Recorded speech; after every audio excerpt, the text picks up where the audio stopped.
There's also no evidence whatsoever scientifically on the face of the planet that shows that a lockdown prevents a virus from spreading.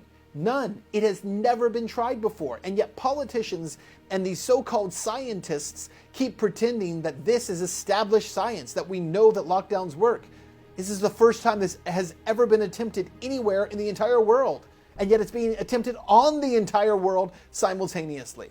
This is Truth in Media. I'm Ben Swan. On today's show, we are taking a look at one of the head researchers and epidemiologists in the world who actually put into place much of the policy for lockdowns across the United States and the UK. He has now stepped down, not because he was terribly wrong about the models, which he was, not because it's been proven that lockdowns don't actually work in preventing the spread of the coronavirus, even though they don't. No, he has stepped down because he was breaking the rules of the very lockdown that he has insisted on for the rest of us. Turns out he had not only contracted coronavirus, but he spread it to his lover when he was supposed to be on lockdown. We're going to explain his situation, plus a brand new model that claims that if states do lift the stay-at-home orders, 350,000 people will be dead by June. Why should we believe that number when all the other modeling has been so very wrong? All of it today on Truth in Media.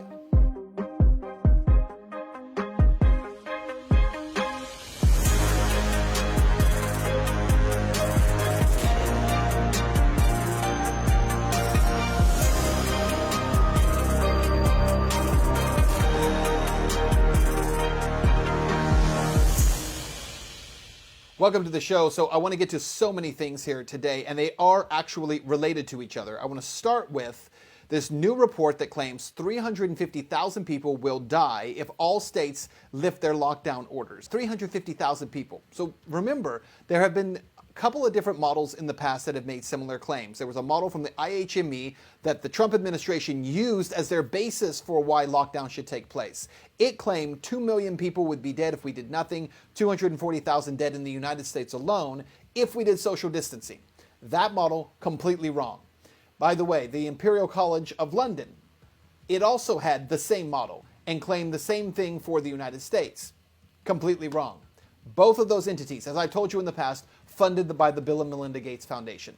Well, now there is a new model, but it's not coming from these two. It's coming from the Wharton School of Business at the University of Pennsylvania. And it claims that if all these lockdowns are lifted at one time across the country, 350,000 people will die from the coronavirus by June. Listen to this. Some economists argue not only can you put a value on human life, but they urge elected officials to do just that when making policy decisions.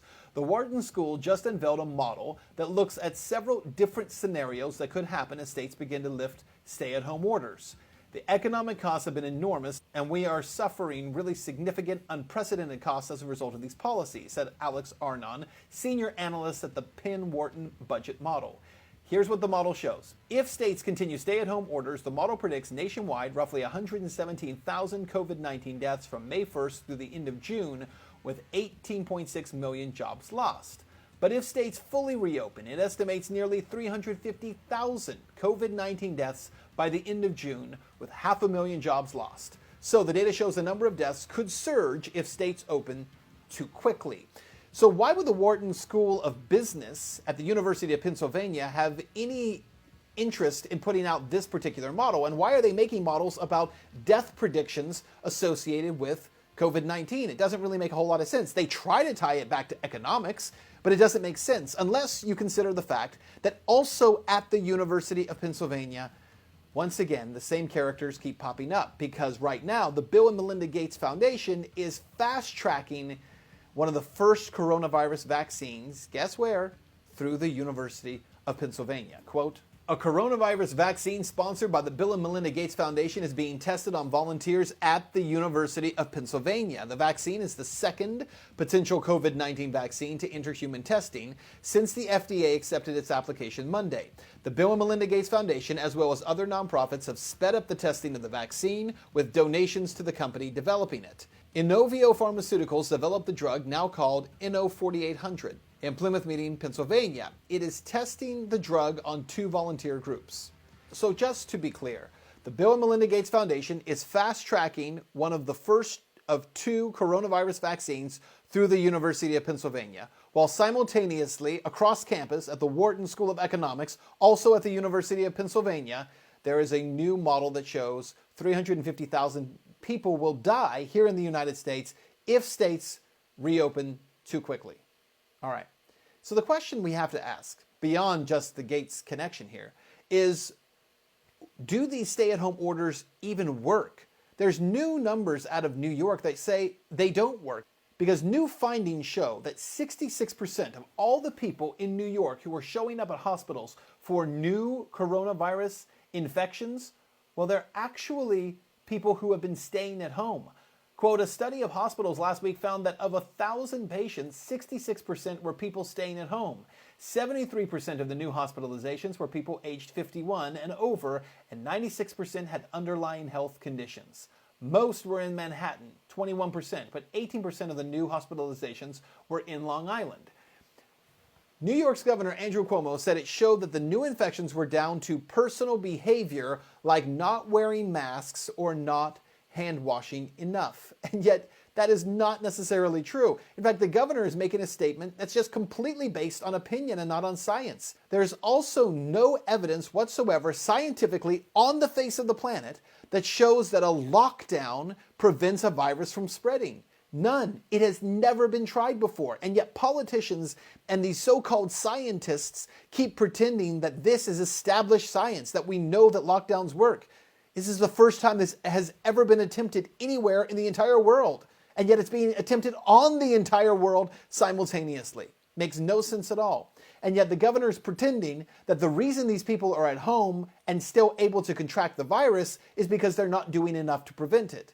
What he's not taking into account is what those 2 doctors from Bakersfield pointed out, which is that if coronavirus can live for 3 days on plastics and on certain materials, then most of us have probably had coronavirus in our homes. When you go to the grocery store, when you go to the Costco, when you go to a fast food restaurant, you're probably coming in contact with items that other people who have had coronavirus have been in contact with, and it's probably coming into our homes. The reality is, because we have not had testing, we do not know how many people in this country have actually contracted the virus. We have 3 studies, one done as a data dump by those doctors in Bakersfield. We have a study done by USC and the LA County Board of Health, and we have a study done in Germany. And what all 3 of those bits of information, those little bits of data have shown us is the same thing, that far more people have contracted the virus on their own, even staying at home, than officials have told us, because the officials are not using data. They are using political speech to make their positions. Lastly, I want to talk about this guy from the Imperial College of London, because these stay-at-home orders that all of us are living under, a lot of it began with the Imperial College of London and epidemiologists who have made the claim that this was the only way to fight the virus. They made this stuff up. And yet one of those, maybe the most prominent, the most famous of those, is a guy named Neil Ferguson, who has now resigned his position at the Imperial College of London because he contracted the coronavirus and then spread it to his lover by breaking quarantine twice. Listen to this. Professor Neil Ferguson, the epidemiologist whose modeling helped to shape Britain's coronavirus lockdown strategy, and by the way, the US lockdown strategy as well, has quit as a government advisor after flouting the rules by receiving visits from his lover at his home.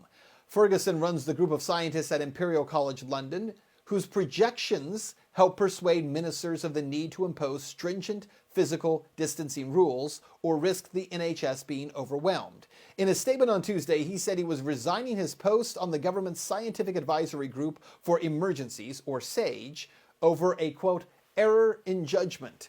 The Daily Telegraph revealed that Antonia Stats had crossed London from her family home to visit him on at least 2 occasions since lockdown measures were imposed, on March 30th and April 8th. Friends told the newspaper that Stats did not believe their actions to be hypocritical because she considered the households to be one. Chances are her husband and kids probably don't feel the same way about Neil Ferguson as she does. But here's the more important point and what I would leave you with.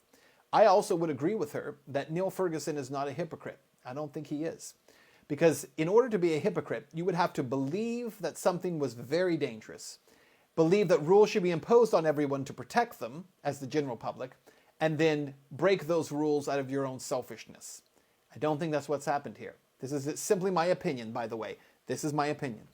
I believe that what Neil Ferguson did was he recognized that he had been pushing for lockdown measures that maybe weren't necessary.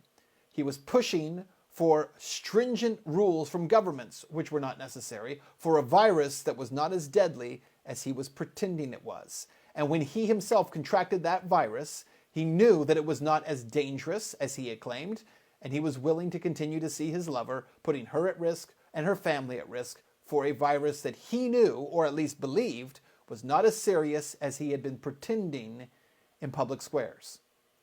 That is what I believe is the essential problem with what we're facing right now. Rhetoric that does not match the reality of the risk. I know there's a lot of people, passionate people on both sides of this argument who feel very strongly about it. I am not trying to say that coronavirus is not serious for some people. It absolutely is. I'm not saying that the virus does not kill some people. It absolutely does. But I also believe that the actions that are being imposed on all of us as a result of fear over that virus, in some cases, is real fear. And in some cases, it's opportunism.